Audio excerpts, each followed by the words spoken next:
What did that 82-year-old man post? Well, let's back up a minute. What you're here. about to see is political theater at its finest. A former Trump advisor, someone expected to be sharp and ready, completely unravels the second a British reporter asks one simple question. That's all it took. One question, and the entire act falls apart. And this isn't just about one awkward interview.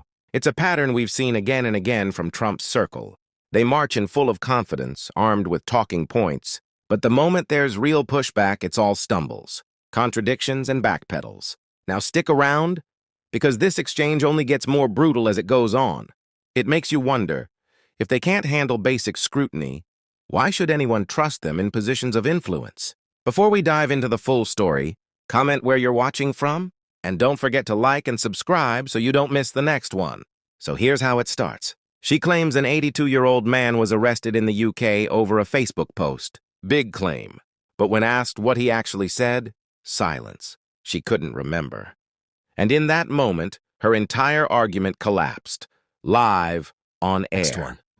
It's funny that you think that he's taking a dig. Do you not think that when an 82-year-old man is arrested for posting something on Facebook, that is not a form of censorship?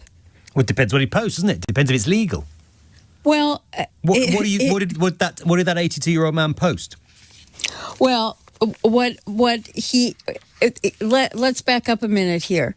If we are starting to scrutinize everything that someone says, if we're arresting them because it is hate speech. What is that? You mentioned a specific case there. What is it this 82-year-old was arrested for?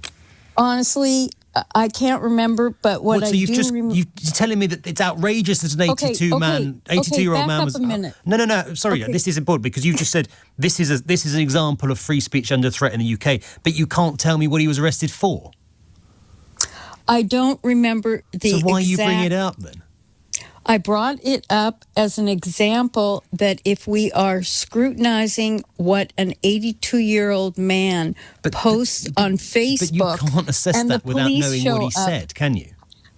Well, you know what? Let's just say I brought up a wrong example because I don't have the context Could it possibly be because it's all a load of nonsense and free speech isn't under threat in the UK at all, which I think you've just demonstrated respectfully?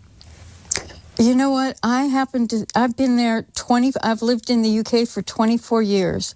And yes, I do believe that censorship, it started with political correctness. Right. And as political correctness moved from accusing people of microaggressions and then people getting triggered over what somebody said, it has been a form of putting a speech straitjacket on people. So what can't you say in the UK right now without being arrested that you think people should have the right to say? You know what? That's a very good question. It is. Thank you. It is. I can't answer that question, and I can't give you an example exactly. But see, what I find interesting. Sorry, Jane. You've given me an example of free speech being under threat. You can't tell me what the person said. Well, I've asked you for one single thing that you can't say in the UK without the fear of being arrested, and you can't think of anything. It's because Britain still is a country, compared to the United States, by the way, where free speech absolutely exists and always will. Well, we both see it differently then. But you can't give me any single point of evidence whatsoever to back up your idea. Why don't you give me an example of how free speech still exists and censorship is not there? Because you don't get arrested by the police for saying anything that isn't incitement or hate speech in this country. People are free to express their opinions. People are free to give their views. We do not have a police state in this country, unlike, I might say, the way that the United States is going under Donald Trump. Well, That's interesting because it's not going that way with Donald Trump. It was going that way, and it's now reversing itself. Right. So banning journalists from the White House because you don't like what they've written, demanding the impeachment of judges because you don't like what they've ruled, sacking government officials because they've dared to criticise you at any point in recent years, defunding universities because they're not doing what you do, threatening law firms if they don't toe the party line, defunding media organisations that you think are against you, arresting students because of what they've written on social media, and ramping up checks of people entering the UK to check they haven't posted anything on Facebook that you don't like, doesn't amount to any sort of attack on free speech. That's really twisting things without the specific examples. You're giving you're giving examples the same way I gave the example of the 82-year-old man. You didn't give any examples, and I've just given you 10. No, you've just given me a very biased perspective. Bias is facts. All of those things have happened. Which of those haven't happened? Have journalists been banned from the White House under the Trump administration?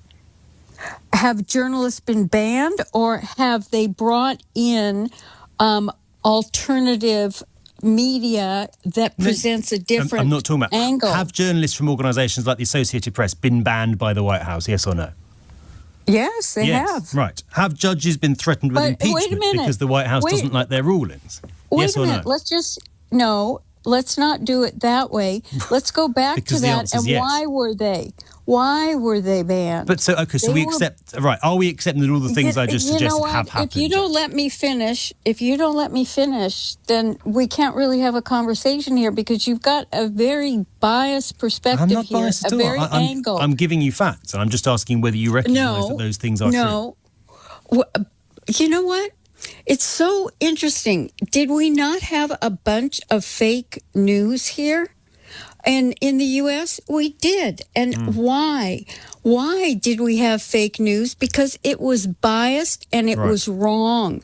And so that is one of the reasons.